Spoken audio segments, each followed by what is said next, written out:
Hi guys. So I'm Alex Blumentals from H2O. I'm here to present H2O Pulse, which is a system for providing drinks that enable choice architecture of healthy things for work environments. Now imagine this. Imagine running an ultra marathon, 165 kilometers in 25 hours. This is what my production manager, Gins, did a couple weeks ago, and he did it with microdoses of caffeine and precision hydration. The same science of balance and timing is applicable and relevant for a work environment to deal with a different kind of challenge. Let me share some numbers. I mean, it's like in Europe, 50% of adults drink sweetened beverages every day. About 60% of our hydration comes from things that are not water. And these are not just statistics, but these are examples of a larger, cycle and trend of peaks and crashes in sugar levels, in insulin levels, in sleep problems that lead eventually to chronic diseases that are overwhelming the medical system or the health system. So it's a very serious situation. It costs about 4%, or is projected to cost 4% of GDP in Europe. So that's the kind of, the main thing that we're trying to deal with here.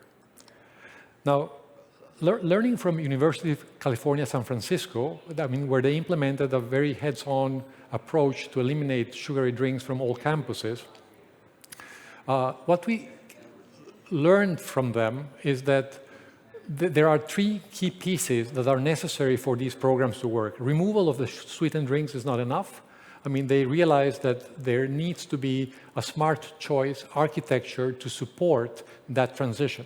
So if people are, let's say, if you stigmatize and just remove the sweet drinks, basically you are giving people the choice to go and do something even worse. You may drink alcohol or eat Doritos or eat some high-carb foods. And the results they show they can achieve are really very, very good. So people did lose weight, did improve their insulin resistance, did improve long-term health parameters out of this process of removing intelligently sweet options. But the most important part that they demonstrated was that if we work with human nature and not against human nature, that these, drastic scenarios that we're seeing everywhere, that diabetes is going to double worldwide, etc., is really something that can be addressed. But it needs to be addressed also from the environment choices presented, and that's what we are calling architecture of choice. And the solution we are bringing into that architecture of choice is providing companies, work environments.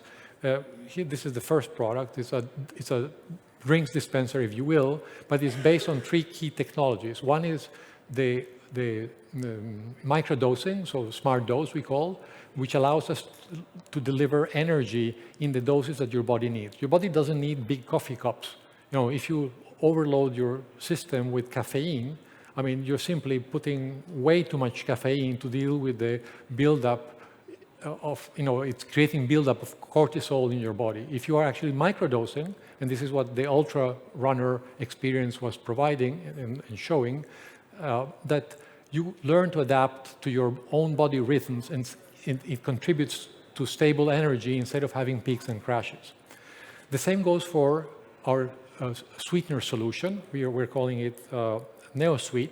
It's basically a combination of molecules that is built around xylitol, which is excellent for providing very low glycemic index, but providing enough calories so that your body doesn't get cravings. So anytime you consume something that is 0 calories, basically your brain gets the wrong signal saying, hey, where's my calories? And you may not get the calories from the drink, but you will end up having the calories from food that you're consuming in excess. And that whole thing builds up together in a system that we are calling Pulse, because we're connecting it with wearables, and this connects with the previous presentation, that we can learn more and more, and this becomes like this behavioral support system that enables the process to be adapted and used in a more intensive way by customers. And the statistics are fantastic. So far, we are like in about 50 corporates and companies. We've been testing this for about a year. But the results are like, 200% more hydration, more than the water cooler. Overall, people are consuming this as much as coffee and water in the office, in large offices. Cutting the soda consumption, sugary drink consumption by, I don't know, about 50% or so. But I think that the most important, or kind of the thing that interests me most, is that we are better able to get to, we started like providing machines to the facilities guys, providing machines in the office, and now we're having CEO discussions with people that are actually thinking about health prevention as a proactive thing that they can do. And that's it, pretty much. So we see it as something that, once connected with wearables, it becomes like both an education tool, because people start to monitor themselves, but it's a closed-loop feedback system, so they can see what they're doing and what is that doing in their bodies in real time. And this, I think, it will take some time, but in Latvia, for him, where we are based now, we are consulting the government in providing like tax breaks for the expenditure companies are doing on these things, recognizing that hydration is not just water, but it's this whole thing of providing energy to the body. So it's like currently in our country, water is tax deductible as a business expense. Anything else is not.